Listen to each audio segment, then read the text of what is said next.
Hold up. I'm sitting on the floor, just so everyone knows. Okay, let's get on with the video.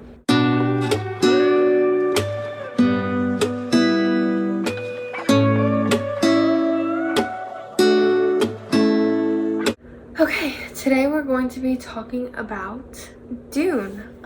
This is my copy of Dune. Little backstory. Second semester of my senior year, which was like a few months ago, second semester of my senior year, we were given a list of dystopian novels to pick from, to read. And I had heard so many good things about Dune from my boyfriend, from a bunch of my friends who were seniors the year before.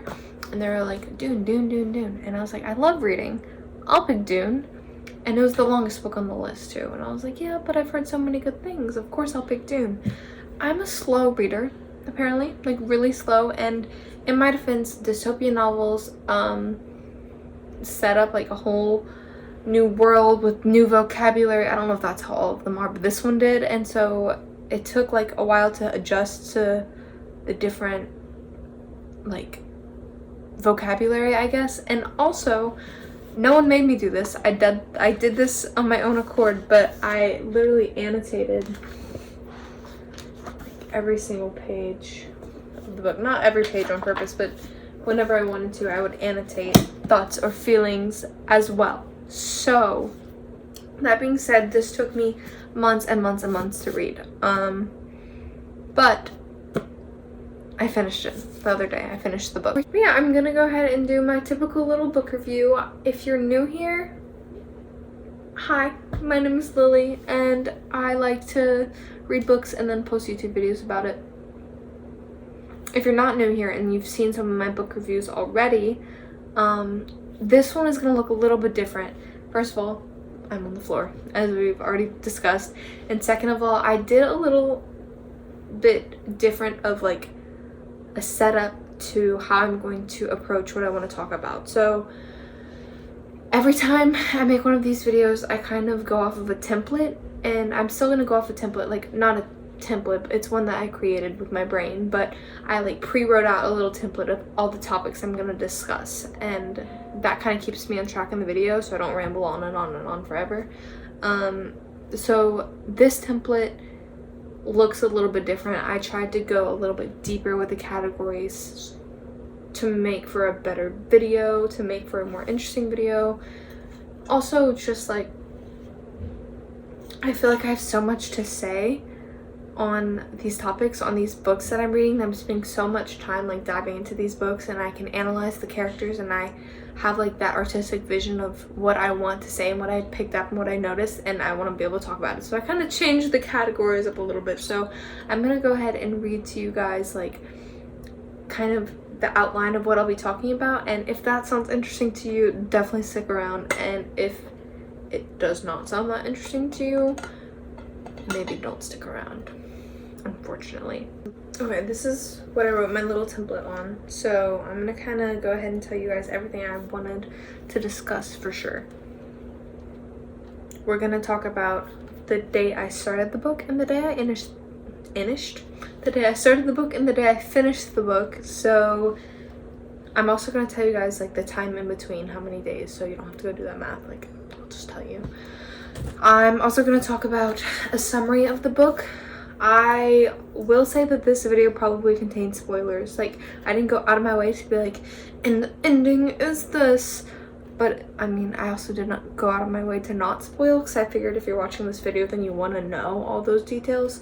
So I'm kind of like not spoiling and spoiling. However, I feel like I'm just gonna say whatever I want. I'm just gonna say whatever I want, and I read the book. So keep that in your mind as you finish watching. If you don't want this to be spoiled at all, this is not a safe zone. I'm sorry. But yeah, I'm gonna give a little summary of the book. I'm also gonna talk about recurring themes and metaphors that I saw. I'm gonna talk about relationships and character growth that stuck out to me, and then I'm gonna give my overall thoughts, and then I'm gonna say if I recommend it and if I'm gonna read it again. Let's just get started. What I wrote was, the story follows Paul Atreides, son of the Duke Leto and Lady Jessica. The story begins with the Atreides family on planet Caladan until pressured to move to a neighboring planet, Arrakis. However, they are not your ordinary family, and Arrakis is not your ordinary planet. With a traitor among the family's trusted advisors, and in a galactic war for power, Duke Leto is betrayed and soon killed, leaving Jessica and Paul to fend for themselves on this strange new planet. Jessica has undergone Bene Gesserit training her entire childhood and has done her best to pass her knowledge to Paul.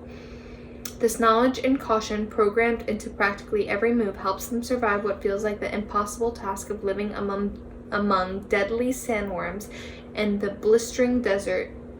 To add to the list of complications, water on Arrakis is scarce for the common people, and Jessica and Paul find themselves surviving off of their own recycled perspiration. It is important that Jessica stays in good, somewhat physical condition due to the fact that she is also pregnant with the late Duke's daughter that she was always supposed to have in honor of her training.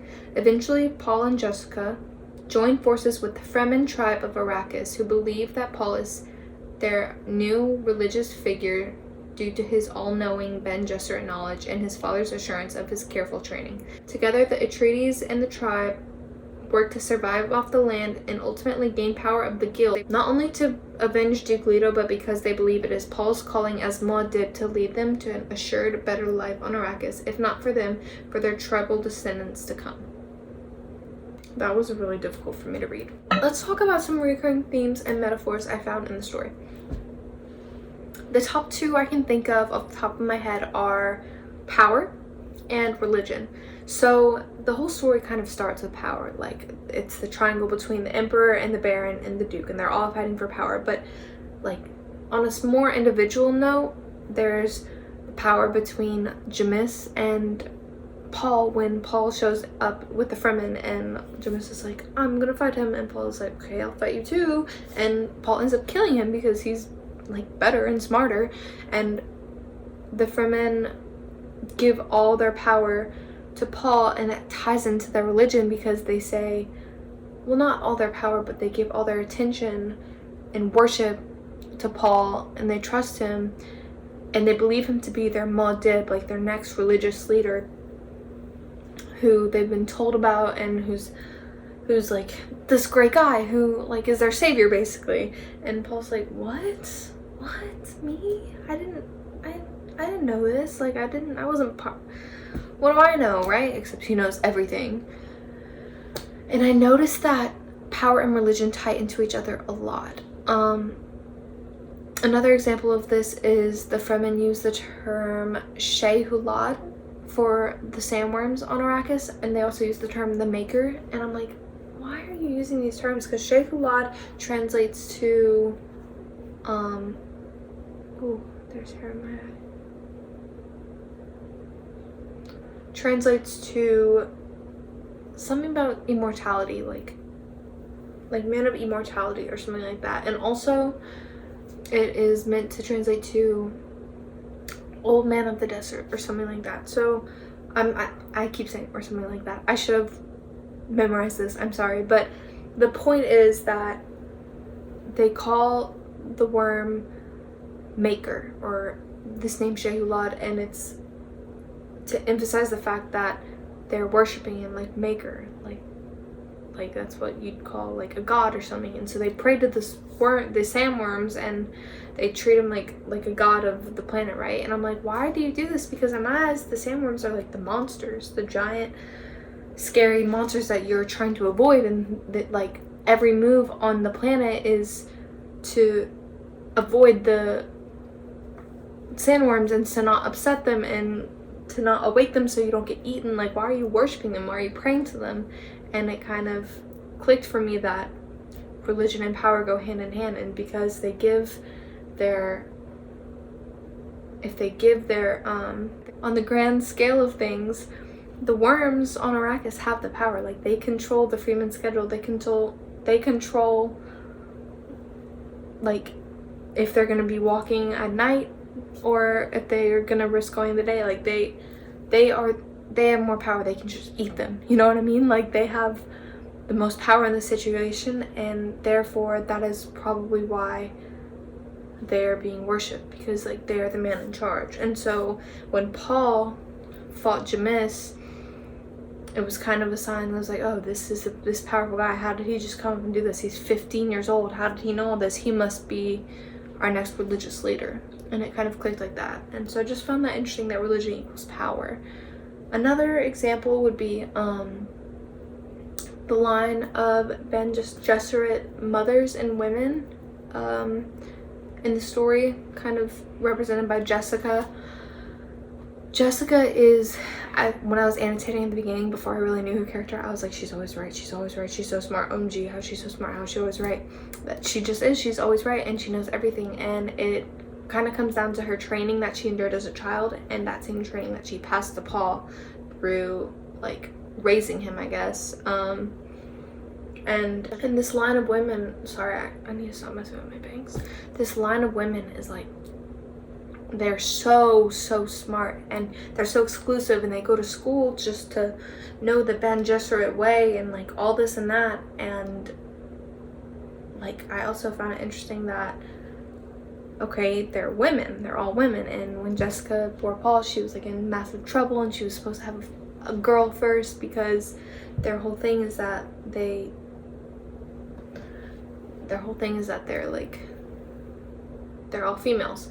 And so I found that to be interesting as well, because in this story, females are primarily, like, in contrary to the typical stereotype, females are primarily the smartest people around. You want them around for their brains and for the answers, and they're the truth sayers. Like, they're always female. The Reverend Mothers, they're not Reverend Fathers, they're Reverend Mothers, because the girls are smart. Like Chani, Paul's love interest isn't just the love interest, she's also probably the most knowledgeable about the Fremen tribe, other than like the leader at the time, Stilgar, and she makes it her job to help Paul adapt to this new way of living. You know, it's not just like the typical, you're beautiful, you're my new companion thing. It's like, this girl knows what she's doing, she's smart. And every single woman, it's not just like her personality, it's every single woman in the story. It's Aaliyah, Paul's little sister, who was born like with all the knowledge of everything that happened behind her. She was born with it, and it's like, this is insane, you know. And I like that theme, that women are, when you think of, okay, who's the smartest character in Dune, all the names that you list are women except for Paul. And I think that exception is on purpose, because I think that he was like, it was very clear that he was supposed to be born female, but he's male because his mother, like, she was stubborn against her father, who was the Baron. She was very stubborn against her father's wishes and the line of Ben Gesserit's wishes, because she had the brains and the power to do what she wanted, and what she wanted was to carry on the Duke Leto's last name, like the Atreides last name, to, like, with a son. Like, she wanted that last name to live on because she loved the Duke. And even though they weren't married, because of like business, like, decisions, like, it was gonna be best for their politics, I guess, if they were never married, like, she still loved him enough to to have a son instead of a daughter, just so that last name could continue, you know. So it was really for family reasons. And I think that message is bigger than women are awesome and smart, like, only. Like, I think it's, the exception is okay, you know, because it has that powerful message tied to it, and also helps that message stand out more. And we see that reoccur later with Paul and Chani, when Paul decides to wed the Emperor's daughter, the Princess Irulan. So this is kind of what I wrote. Let me read what I wrote, so it makes a little bit more sense instead of just blabbing on a tangent, because I could talk all day apparently and go on and on. I said, the biggest recurring theme in Dune might be the yearning for power. We see this multiple times throughout the story, some of the most prevalent times being the initial yearn for ultimate leadership between the Baron, Duke Leto Atreides, and the Emperor. However, there are also more individual instances throughout the novel, including the Baron's nephews wanting hierarchy position and falling into his bribes, including Jamis challenging Paul when he and Jessica first are discovered among the Fremen. And it's also interesting to notice the shift of respect that these people are treated with when comparing before and after they accept Paul as their leader Maud Dib, and Jessica Saidina, and ultimately Reverend Mother. Another theme I couldn't help but notice was the emphasis on religion, mainly under two categories. What stood out most to me was the translation of the Fremen terms Shehulad and Maker. Shehulad can be translated to thing of immortality. At first I found it interesting that they would initially pray and worship to what was in my eyes a monster. But then I made the realization that the sandworms have complete power over the desert and the Fremen, in the sense that by living in fear, the Fremen's way of life and quality of life is ultimately up to the Maker. So in my mind, this is just Frank Herbert not only emphasizing but also intertwining power and religion. The tribe will pray to those whom they fear. Another religious practice throughout the story was the line of Ben Gesserit women and Reverend Mothers in the story. I noticed that unlike your typical stereotype, it was women in the story who were more prominently smart, who were all-knowing, who were wanted around for their minds. The line of Ben Gesserit's in practice under this all-knowing umbrella were all women. Jessica was instructed to bear a female when she conceived Paul. The top-notch, all-knowing, most respectful are only Reverend Mothers for a reason. There are no Reverend Fathers. Some of the smartest characters we met in the story are all female. Jessica is seen time and time again knowing what to do in any possible situation. Aaliyah, Paul's younger sister, had the knowledge of all who are before her and is under the age of 5. Sorry, a vacuum just started. Aaliyah, Paul's younger sister,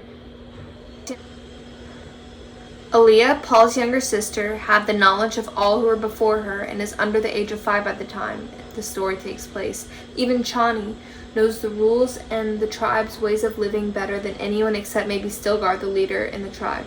Chani also steps forward to be beside Paul in a role that is more than just the traditional love interest or companion. It is also important to note the poetic passages written at the top of every paragraph that are beautifully written excerpts from the diary of Princess Irulan, daughter of the Emperor. The exception to this observation is Paul, and this was no accident. It was mentioned several times that Paul was instructed to be born a female. It was only because Jessica was stubborn enough, powerful enough, and so very in love with the Duke that she instead carried a son to ensure the Atreides last name. That's another thing I don't know if I touched on. The Princess Irulan, the Emperor's daughter, she writes passages before every chapter, or we see passages that she wrote from her diary. And I found that very interesting, especially knowing her fate at the end was to be wed to Paul, like on a political command. Paul said several times that the princess is not going to give any of his like attention or love, that all belongs to Chani, and he's just making this decision on a like practical political business decision kind of thing. And to be the princess and to be married to someone because you're commanded to by your father, but to not have a say in the matter and to not even have him love you, and to swear from the second that he declares to marry you that he won't even love you, like, that's sad. And then so all her diary entries are very like artistic and they're very short, but they say so much and so little at the same time, and I found that very interesting. And that's one thing that I would pick up on if I reread the story. I would really look at the dates and the little captions at the top of every chapter and kind of reevaluate all that she was saying, like from a different point of view, now that I know what her fate was specifically and I met her character, because we don't really meet her character till the end. Okay, I'm going to talk about some of the relationships and character growth that stuck out to me. The initial one that stuck out to me was Jessica and the Duke Leto. They had an interesting relationship because they're in love, and the Duke Leto died like early on, so we don't see very much of them, but they were really in love. But Jessica was known as his concubine, not his wife, because that would look bad from a business standpoint if he already had a wife. Like maybe he couldn't get some like exactly what Paul did, like some royalty to wed him or to agree to talk to him if he wasn't single, you know. And so that's kind of an interesting perspective that we see later in the story with Paul and Chani, but I thought that kind of set a foundation for the story to come. And also their love set a foundation for the story to become, because if it wasn't for her insane love for her Duke and like wanting to pass on Paul's last, or the Atreides last name, the Duke's last name, then like Paul wouldn't have existed. Obviously that's the case. I mean, obviously that's the typical case for like someone having a baby, but Paul specifically wouldn't exist because he would have had to have been a female, so maybe it would have been Aaliyah to start with, you know, or like some kind of genius girl, and the whole story would be different. So it's all thanks to these two. I also wanted to talk about Paul and Jessica's relationship because like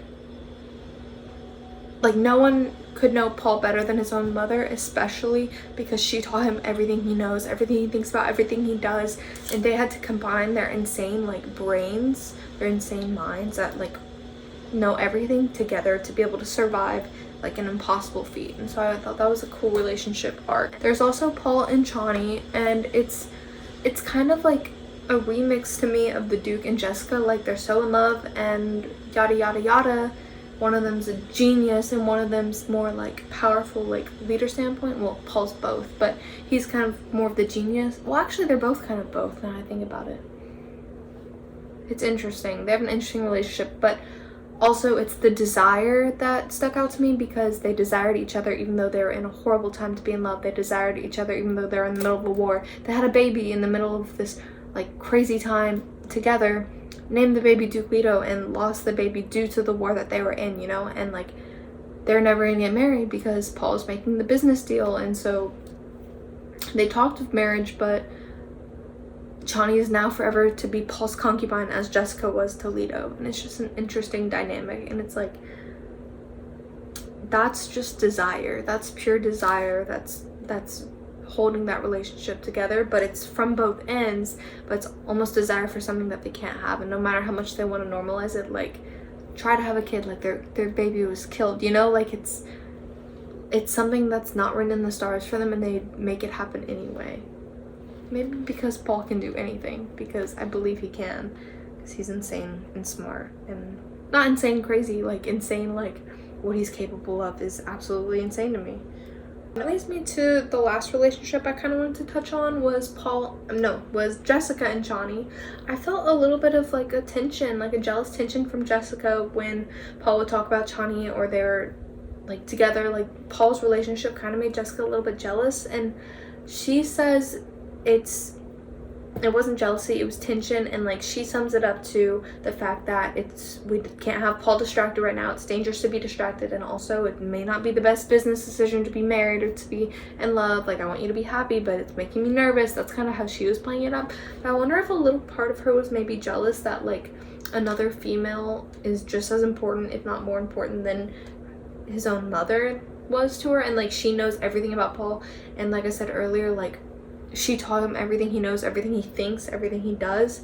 And so now for him to share that with someone else, or like to share that connection or a stronger connection or a different connection, might be hard for her to see, especially since he resembles his father so much, the person that she loves. And like he lost his father, like they lost Leto, and so she's just watching Paul. Maybe she just feels like she's losing him, you know. And maybe not, maybe she's completely logical because she's literally the smartest person in the whole world, but I feel like there's a little bit of like real raw emotion in there. So let me go ahead and sum up what I wrote about all these relationships. I said Jessica and Duke Leto, love or logistics. That's all I said. Paul and Jessica, when the life they knew fell apart, they did everything to their power to survive and ultimately made themselves a new life. Also, no one knows Paul's determination, how his mind processes, and his motives like Jessica does, because she raised him to be the way that he was. Paul and Chani, I said, a new generation of love or logistics, lust or priority. In the world that they live in, loving is hard and dangerous and vulnerable and unrewarding, and they loved against all odds. They conceived a son who was soon killed in battle. Paul made business arrangements to marry the emperor's daughter for the power that came with it, forever leaving Chani as concubine just as Jessica was to Leto. Jessica and Chani, what bonds the unlikely pair the most is whatever it is that's in Paul's best interest. So there's respect for each other after some time, but I also sense some tension from Jessica in regards to Paul and Chani's relationship. She voices this as concerns for a logistical or business aspect, but I think it more has to do with no one being, for lack of a better term, good enough for her perfect son she's worked so hard on. Besides, in times like this, I can see why she was worried that Chani could be a distraction. Yeah. So my overall thoughts, that's the next category, overall thoughts. I'm gonna be honest, I'm not one for dystopian novels. It's just not my type. It's not my cup of tea. Dystopian is not my genre. and the book was so long, and I'm such a slow reader, and I found myself wanting it to end, and I found myself being like, this is getting boring.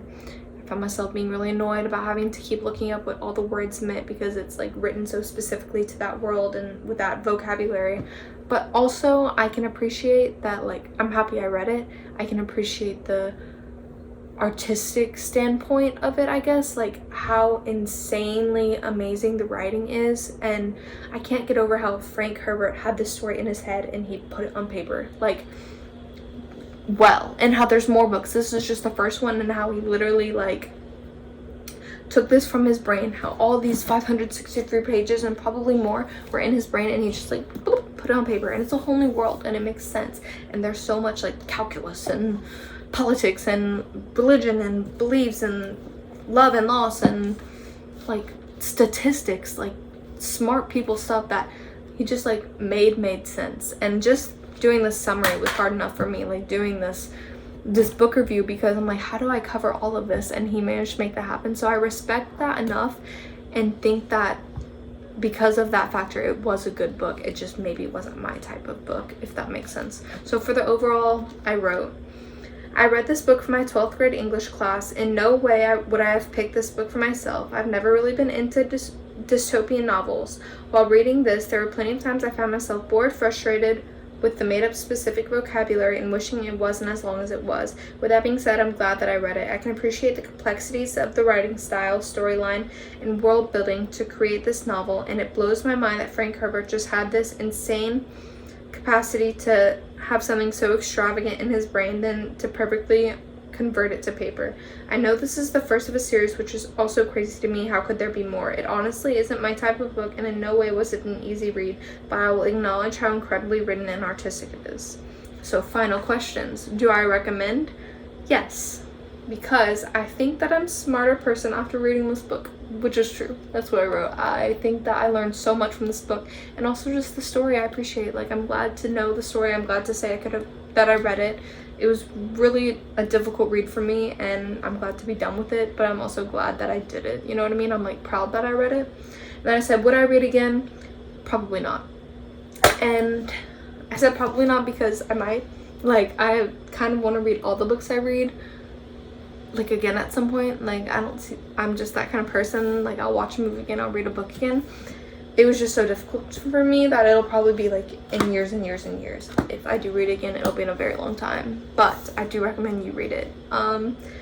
So I hope you enjoyed this book review. I hope it made any kind of sense at all. I had fun reading this book. I had fun filming this review.